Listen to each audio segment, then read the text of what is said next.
आजकल मायोपिया शब्द बहुत ज़्यादा सुनने के लिए मिल रहा है और आई हेल्थ केयर प्रैक्टिस में मायोपिया बहुत ज़्यादा डायग्नोस हो रहा है।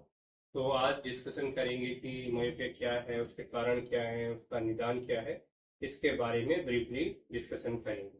लंबे समय तक अपने घर की चार दीवारी में रहना, लंबे समय तक मोबाइल स्क्रीन को देखना, लंबे समय तक लैपटॉप की स्क्रीन और डिजिटल स्क्रीन को देखना, उससे आदमी के शरीर में और शारीरिक बहुत सारी शारीरिक बीमारियों से ग्रसित होना पड़ रहा है।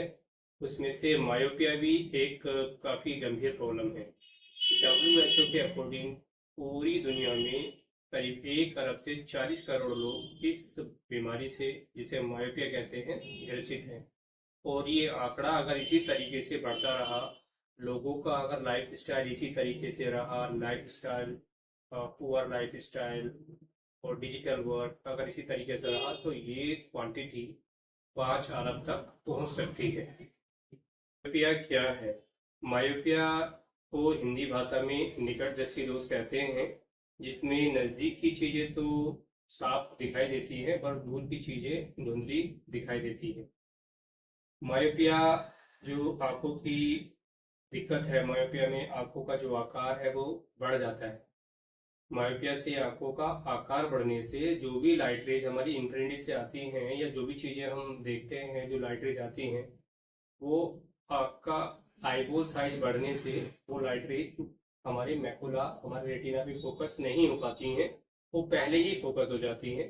जब वो पहले ही फोकस हो जाती है तो पर्सन को दूर की चीज़ें नहीं दिखाई देती।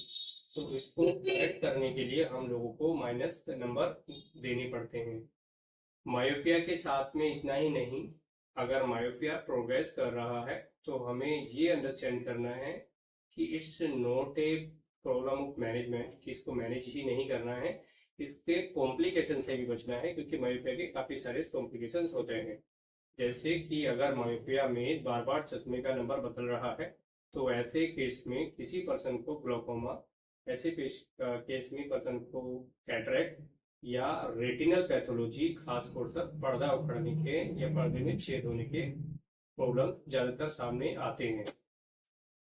मायोपिया के काफ़ी सारे कारण हैं। खराब जीवन शैली जो सबसे ज़्यादा एक मायोपिया का कारक है।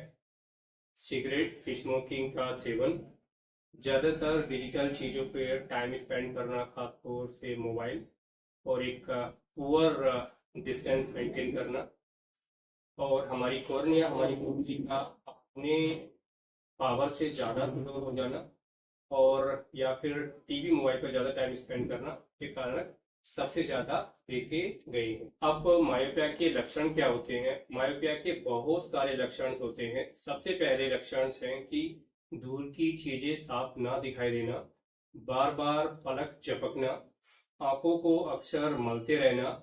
आंखों को अगर बार बार अक्सर मलते रहने से आंखों में जो हम एक सिंपल भाषा में गिलहरी बोलते हैं, या हम अपनी भाषा में उसको स्टाई या कैलेजन बोलते हैं, वो होने के चांसेस रहते हैं। अगर किसी को बार बार ये आंखों में सिस्ट गांठ बनना या गिलहरी काइंड ऑफ बनना, तो इसका मतलब है कि किसी पर्सन को मायोपिया हो सकता है या आँख से संबंधित कुछ प्रॉब्लम्स हो सकती हैं। उसको आई एक्सपर्ट से जांच करानी चाहिए। तो मायोपिया के लक्षण हैं दूर की चीज़ें धुंधली दिखाई देना, आंखों को बार बार मलना, और टीवी को करीब से देखना, किताबें बहुत करीब से देखना, आंखों पर अधिक दबाव पड़ने से सर में दर्द होना, क्योंकि मायोपिक पेशेंट जब नज़दीक की चीज़ें देखते हैं या दूर की चीज़ें देखते हैं, उनको चीज़ों को साफ करने के लिए उनकी अपनी पावर को, आँख की पावर को बार बार बदलना पड़ता है। तो उस आँख की पावर को बार बार बदलने के लिए आँख की मांसपेशियों को काम करना पड़ता है, और वो आँख की मांसपेशियों का जो जुड़ाव है वो हमारे दिमाग से होता है। इसलिए किसी मायोपिक पर्सन को सर में दर्द होता है, और मायोपिक पेशेंट को किसी चीज को देखने के लिए वो बार बार रब करना, रगड़ना जैसे लक्षण शामिल हैं।